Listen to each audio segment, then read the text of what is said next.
नमस्कार। Sports talk कार्यक्रममा यहाँहरूलाई हार्दिक स्वागत छ। म राजु सिलवाल। नेपालले एसियाली खेलकुदमा 1951 देखि भाग लिँदै आएको हो। भारतको नयाँ दिल्लीमा सन् 1951 मा प्रथम एसियाली खेलकुद आयोजना भएको थियो। त्यतिखेरदेखि नै नेपालले एसियाली खेलकुदमा भाग लिँदै आएको थियो। तर पदक भने एकैचोटि सन् 1986 मा दक्षिण कोरियाको राजधानीमा सियोलमा सम्पन्न एसियाली खेलकुदमा नेपालले काँस्य पदक प्राप्त गर्यो। नेपालले एकैपटक त्यतिखेर 8वटा काँस्य पदक प्राप्त गरेको थियो।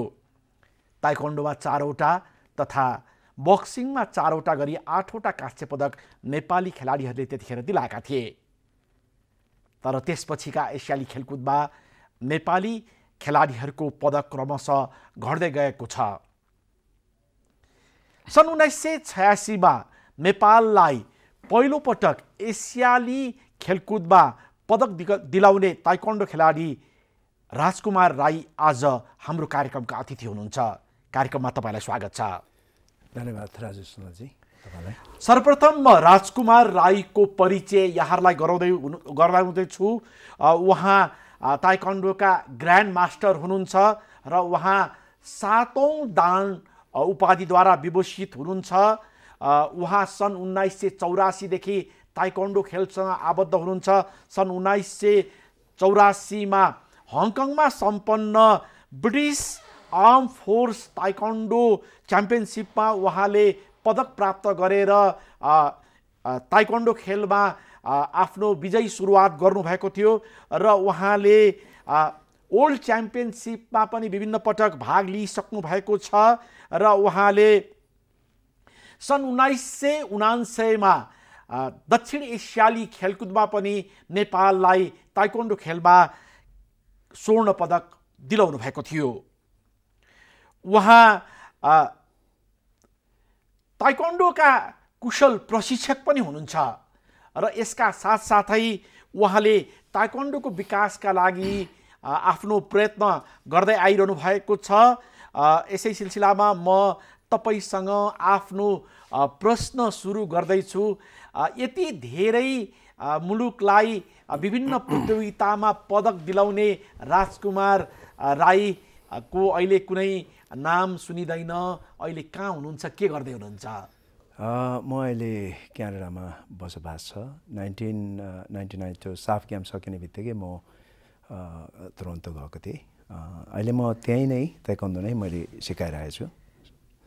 राजी कसरी सिकाउनुहुन्छ, के गर्नुहुन्छ त्यहाँ?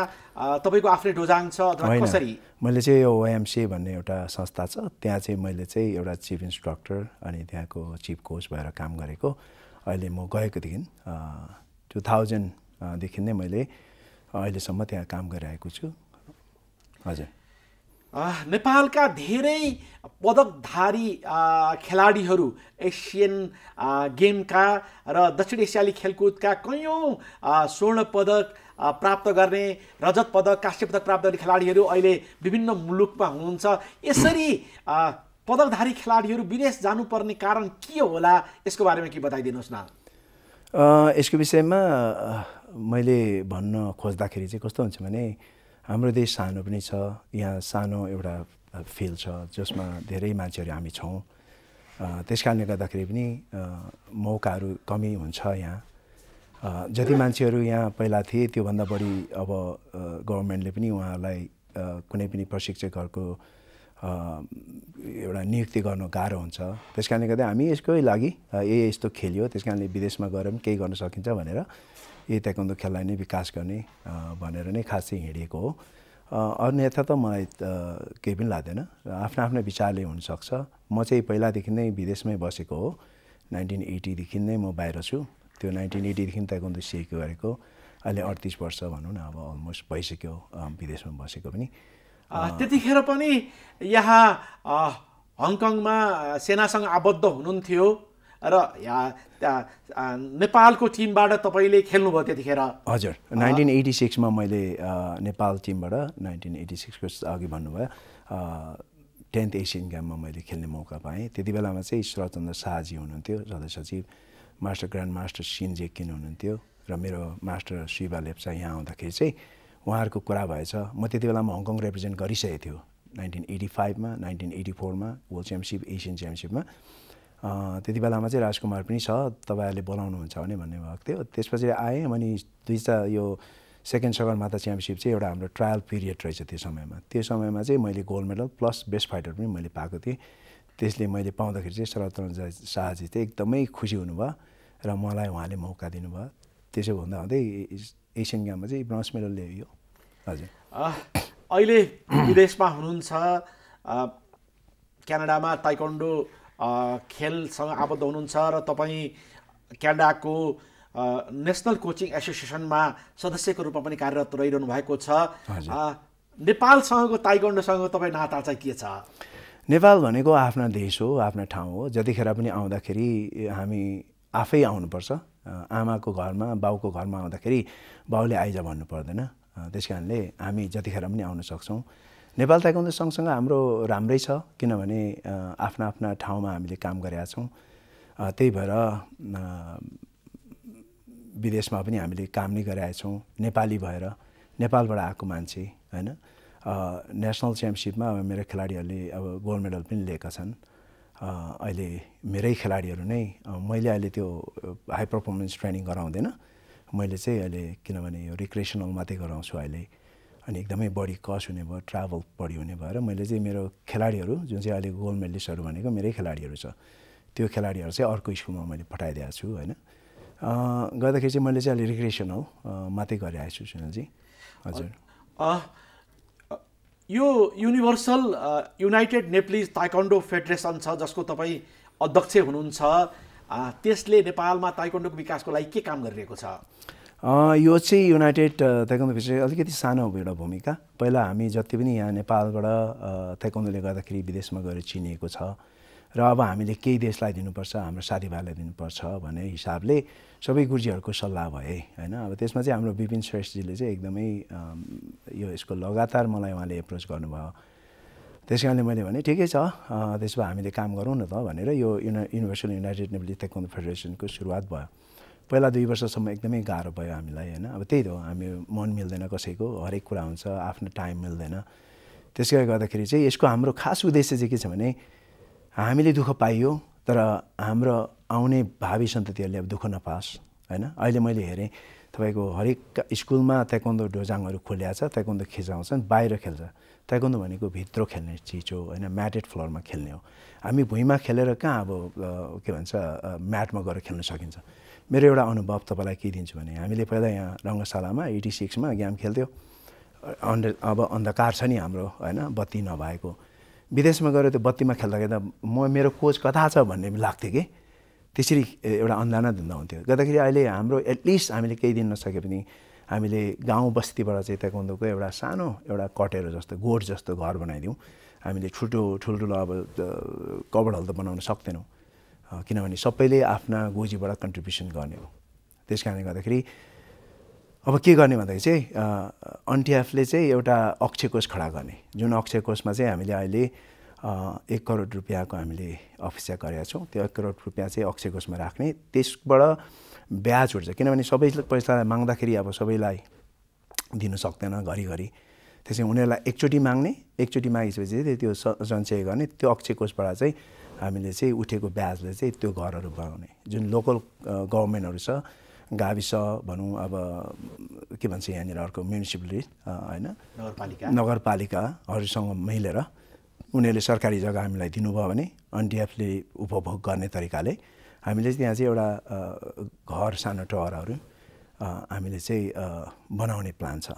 त्यसमा चाहिँ पिछडिएको जिल्लाबाट, पिछडिएको ठाउँबाट चाहिँ मान्छेहरू भयो भने राम्रो हुन्छ, किनभने सहर बजारमा त छँदैछ होइन। त्यसै भनेर हामीले त्यो गरेका छौँ। एनटिएफले त्यति मात्रै होइन, अब ओलम्पिकमा खेलाडीहरू हुन्छन् अहिलेको जमानामा, इन्टरनेसनलको पोडियममा भनेको अब मेडल हुनै पऱ्यो एउटा न एउटा। जस्तै open competition, US open, Canada open, जुनै पनि ओपन कम्पिटिसन खेल्नुपर्छ। त्यसमा अब मेरो एउटा अनुभव के छ भने म त कहिले पनि, म हाइट मेरो छैन धेरै, मैले पहिला गेम खेल्न जाँदाखेरि त्यो अग्लो मान्छे देख्दाखेरि त आफै तर्सिन्थ्यो कि बा यस्तो मान्छेसँग कसरी खेल्न होला भनेर होइन। तर अहिले म 6 फिट त के 7 फिटको मान्छे देख्दा पनि म त होचै देख्छु आजकल त। त्यो एउटा साइकोलोजी होइन हामी त्यस्तो भएको थियो र हाम्रो अहिलेको खेलाडीहरूलाई पनि त्यस्तै छ होला जस्तो लाग्छ इन्टरनेसनल पोडियममा ल्याउनुको लागि उनीहरूलाई अन्तर्राष्ट्रिय लेभलको ओलम्पिक कोचहरूले उहाँहरूलाई ट्रेनिङ दियो भने र भोलिपछि हाम्रो अर्गनाइजेसनको काम के छ भने एउटा इन्स्ट्रक्टरलाई अथवा 4 जना इन्स्ट्रक्टरलाई कोरियामा लगेर अथवा कुनै ठाउँमा लगेर ट्रेनिङ गर्नुभन्दा त्यो ओलम्पिक ट्रेन गर्ने मान्छेलाई यहाँ लिएर कोचलाई हाम्रो त्यो स्तर छुटाउने हो यो स्तरले मात्रै चाहिँ यो इन्टरनेसनल कोच अथवा नेसनल कोच गर्न सक्छ हाई कोच गर्न सक्छ भनेर नेपाल ताइक्वान्डो एसोसिएसनले त्यस्तो क्याटेगोरी छुटाइदिनु भयो भने हामी उहाँबाट राम्रो कोचहरू हामीले पठाइदिन सक्छौँ हाम्रो अन्टिएफले हाम्रो आफ्ना खर्चले हामी पठाइदिन सक्छौँ तर यहाँ खर्च गर्ने नेपाल ताइक्वान्डो अथवा कसले गर्छ होइन त्यो पनि हामी गर्ने प्लान छ र 4वटा खेलाडीलाई ओलम्पिक खेलाडीको 4वटा हुन्छ केटीको 4वटा क्याटेगोरी केटाको 4वटा तर हामी 8 जनालाई हामी सपोर्ट गर्न सक्दैनौँ हाम्रो फेरि गाउँ बस्तीबाट पनि ताइक्वान्डोको सुरुवात गर्ने छ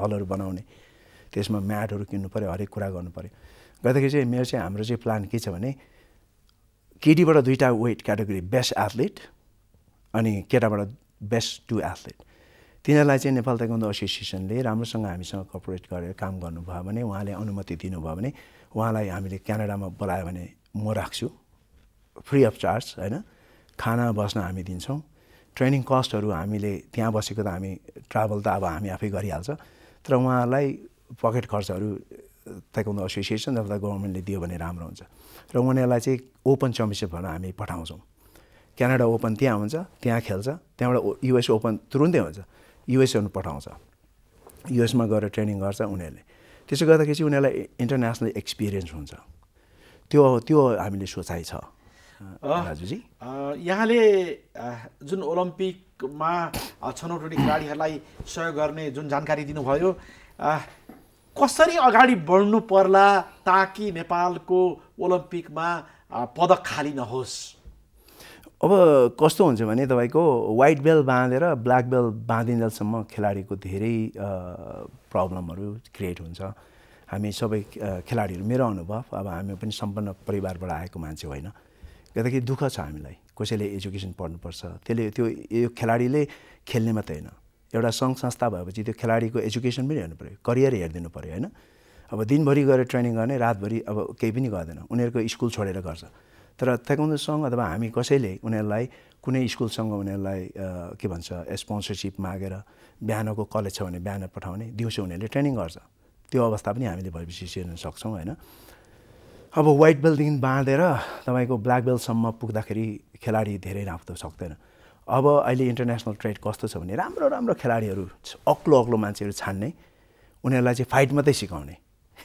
फाइट कसरी फाइट गर्ने त्यति मात्रै सिकाउने त्यस कारणले राम्रो खालको कोचले सिकाउने उनीहरूको हरेक कुरा सिकाउने होइन न्युट्रिसनदेखि लिएर हरेक कुरा अब भनौँ न साइकोलोजी कस्तो हुन्छ हरेक कुरालाई त्यसलाई लिएर चाहिँ उनीहरूलाई चाहिँ सिकाउने त्यसो फाइट मात्रै सिकायो भने चाहिँ उनीहरूलाई चाहिँ अलमोस्ट राष्ट्रले उनीहरूलाई ब्ल्याक बेल्टको मान्यता दियो भने त कुकेलले नदिने कुरा भएन त्यसो तरिकाले चाहिँ 2 वर्षभित्रमा हामीले खेलाडी तयारी गर्न सकिन्छ आजभोलिको वेट क्याटेगोरीमा त्यसको एउटा भनौँ न एउटा लेभल हाइट कस्तो छ त्यो पनि हो अब राम्रो खेलाडी छ अब हाइटै छोटो छ भने अब आइएम सरी उनीहरूको लागि चाहिँ त्यो अब ओलम्पिकको जानु भन्ने कुरा चाहिँ छैन 6 फिटभन्दा मुनिको कुनै पनि खेलाडी छैन अहिले त्यस कारणले त्यो एउटा खेलाडी छनौट गर्ने चाहिँ हामीले भनेपछि त्यो पनि एउटा उस गरेका छौँ यो तालिका कस्तो हुनुपर्छ होला कसरी अगाडि बढ्यो भने भोलिको दिनमा नेपालले पहिलोपटक ओलम्पिकमा पदक प्राप्त गर्न सक्छ होला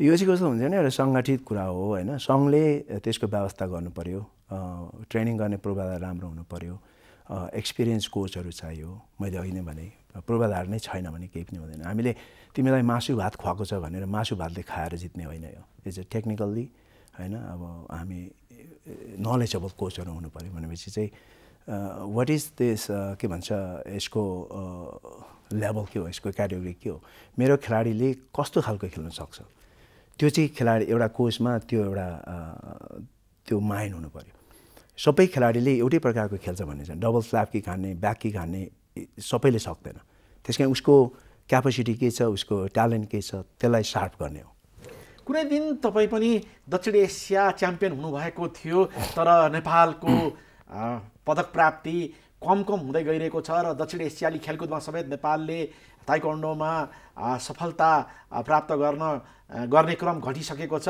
अब फेरि पुरानै अवस्थामा फर्काउन के गर्नुपर्छ होला? त्यसमा मैले अघि नै भनिहालेँ होइन। अब हाम्रो खेलाडीहरू नराम्रो छैन, हाम्रो कोचहरू पनि नराम्रो छैन, राम्रै छन्, किनभने सबैले यो ट्रेनिङ गरेको छ। जुन अब ताइक्वान्डोको स्टारमा हेर्ने भने 1980देखि लिएर 90सम्म, 90देखि 2004 अनि 2012सम्म अर्कै यसको स्टार्ट थियो, 2090सम्म, 2000देखि फेरि अर्कै यसको क्याटेगोरी आयो, अहिले 2017देखि अर्कै यसको रुलहरू चेन्ज भइरहेको छ होइन। त्यस कारणले गर्दाखेरि चाहिँ हामीले पहिलाको जस्तो हाम्रो पालामा जस्तो डाडाङ र डुडुङ हिर्काएर गेम जित्ने होइन। तपाईँको अहिले हाम्रो खेलाडीहरू मैले जहिले पनि हेर्छु डाङ्कीडाङ हिर्काउने क्या, प्लानै छैन उनीहरूलाई होइन। होइन स्ट्राटेजिक प्लान हुन्छ नि, मैले के गर्नुपर्छ, मेरो खेलाडी यहाँ पुग्दाखेरि चाहिँ यसले हान्नुपर्छ, उसलाई यता अब यसको थुप्रै कुरा छ होइन। अफेन्सिभ डिफेन्सिभ कसरी खेल्नुपर्छ, रिङ म्यानेजमेन्ट कसरी गर्नुपर्छ, इत्यादि कुराहरू चाहिँ हामीलाई ज्ञान हुनुपर्छ कोचलाई। हाम्रो नेपाली मेन्टालिटी हामीमा के छ भने हान भन्छ कि, अब कसरी हान्ने त्यो चिज थाहा हुनु पऱ्यो। खेलाडीले हान्नु त हान्छ नि त, तर ठिक ठाउँमा हान्छ कि हान्दैन, जता पाए त्यता त हान्छ नि त, तर जित्दैन नि होइन। त्यस कारणले हान्नु पनि कसरी हान्ने कि, अगाडि खुट्टाले हान्ने हो कि पछाडि खुट्टाले हान्ने हो कि प्रेसर गरेर दिने हो कि, सेटिङ पोजिसन कस्तो हुन्छ, सेटअप भनेको के हो होइन, ब्रेक अफ कसरी गर्ने, अब क्लोज इन भनेको के हो, त्यो त हामीलाई थाहा हुनु पऱ्यो नि खेलाडीलाई, त्यो कोचलाई थाहा हुनु पऱ्यो। मेरो खेलाडीले के खेल्छ उसको साइकोलोजी पहिला बुझ्नु पऱ्यो। ऊ डराइरहेको छ भने के भन्नु पऱ्यो होइन। अब डराउँछ मान्छे, जो पनि डराउँछ, म पनि डर लाग्थ्यो गेम खेल्ने बेलामा होइन, फिलिङ। तर हामीलाई कहिले पनि कोचले कहिले पनि उस नगर्ने कि तँलाई के भइरहेको छ होइन, त्यो पनि नसोध्ने।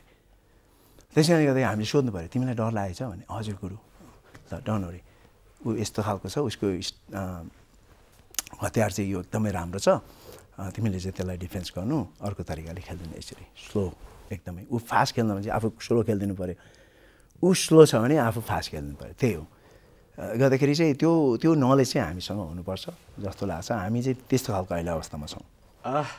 एकातिर पदक हाम्रो कम हुँदै गइरहेको छ ताइक्वान्डोमा, अर्कोतर्फ हिजो एकीकृत भएको ताइक्वान्डोका खेलाडीहरू अहिले विभाजित रूपमा छन् र दुईटा सङ्घ छ। यसलाई तपाईँले कसरी हेर्नु भएको छ?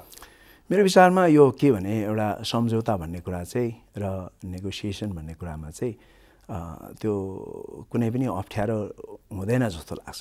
हामी मानवहरू हो, हामी सर्वश्रेष्ठ प्राणी हो, त्यस कारणले गर्दाखेरि हामी एक टेबलमा हामी दुईजना बसेर छलफल गऱ्यो भने त्यो हुनसक्ने कुरा हो।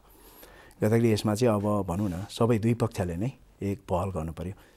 किनभने छोरा छुट्टिएर गयो भने किन गयो, किनभने बाउको पिर खायो होला, अनि छोराले पनि अब सोच्नु पऱ्यो बाउ मेरो यस्तै हो, लेट्स रिकन्साइल गर्ने, अब सम्झौता गरौँ भनेर आयो भने राम्रो होला।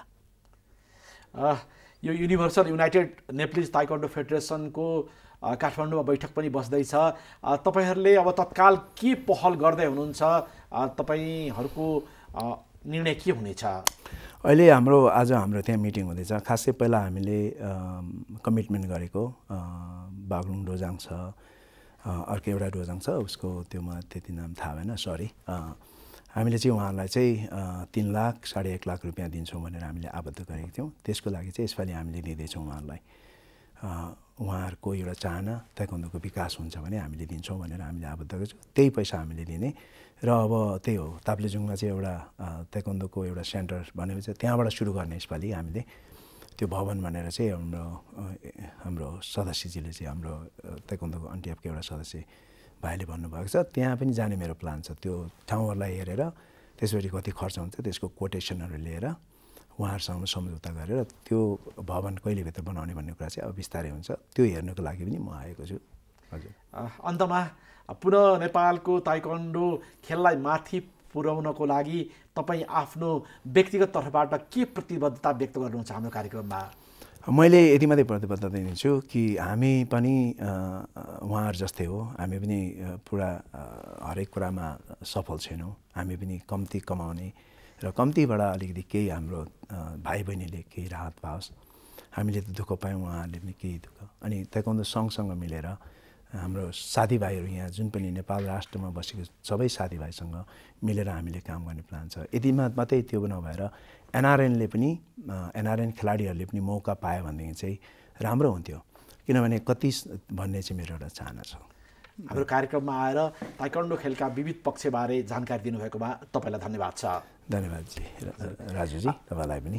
आदरणीय दर्शकवृन्द, आज हामीले ताइक्वान्डोका पूर्व वरिष्ठ खेलाडी राजकुमार राईलाई आमन्त्रण गरेका थियौँ। उहाँले सन् 1986मा नेपाललाई एसियाली खेलकुदमा काँस्य पदक दिलाउनु भएको थियो र सन् 1979मा पनि उहाँले दक्षिण एसियाली खेलकुदमा स्वर्ण पदक दिलाउनु भएको थियो। नेपालको ताइक्वान्डो खेलको श्रीवृद्धिका लागि उहाँले अझ आफूले अथक प्रयत्न गर्ने जानकारी हाम्रो कुराकानीको क्रममा बताउनु भएको छ। यसका साथसाथै आजको कार्यक्रम यहीँ समाप्त गर्ने अनुमति चाहन्छु। आगामी हप्ता खेल क्षेत्रसँग सम्बन्धित अर्को व्यक्तित्वलाई लिएर म पुनः उपस्थित हुनेछु। त्यतिन्जेल मलाई पनि आज्ञा दिनुहोस्। नमस्कार।